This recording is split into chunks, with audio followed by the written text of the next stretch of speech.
ये क्वेश्चन देखो, problem number 54। आपने इसके मिलता जुलता एक क्वेश्चन किया था जिसके अंदर आपने एक चार्ज कैपेसिटर की प्लेट्स को एक दूसरे से दूर खींचा था, लेकिन उस कंडीशन में और यहाँ की कंडीशन में थोड़ा सा फर्क है। वहाँ पर बैटरी को आपने डिस्कनेक्ट कर दिया था, यहाँ पर बैटरी को आपको लगातार कनेक्ट करके रखना है।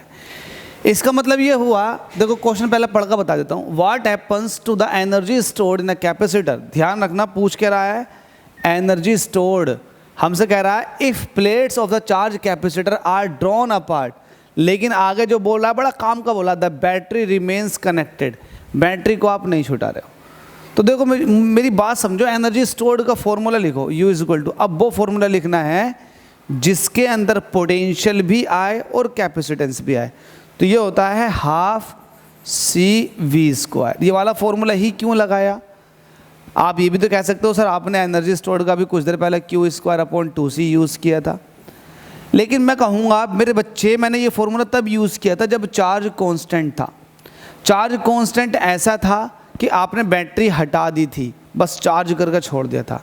लेकिन यहाँ पर केस ये है कि आपको पोटेंशियल कांस्टेंट रखना है, क्योंकि क्वेश्चन में क्या रखा है कि बैटरी कनेक्टेड है। तो जब आपके पास एक कैपेसिटर है तो कैपेसिटर की प्लेटों को एक दूसरे से दूर ले जाने की वजह से उसकी कैपेसिटी घट जाती है, क्योंकि D की वैल्यू बढ़ जाती है।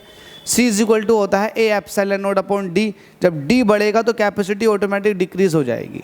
ठीक है, तो ये वाली बात तो आपको पता है कि चार्ज कैपेसिटर की प्लेटों को दूर ले जाने से कैपेसिटी घट जाती है।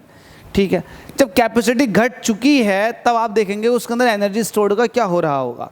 तो देखो एनर्जी स्टोर जो होता है वो होगा हाफ CV²।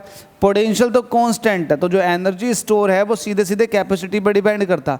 जब कैपेसिटी घट चुकी है, कैपेसिटी क्या हो रही है, डिक्रीज हो रही है, तो भाई एनर्जी स्टोर भी क्या हो जाएगा, डिक्रीज हो जाएगा। दैट्स इट, बात खत्म। Thank you so much. ऐसे सॉल्व करा देते हैं हम क्वेश्चंस को।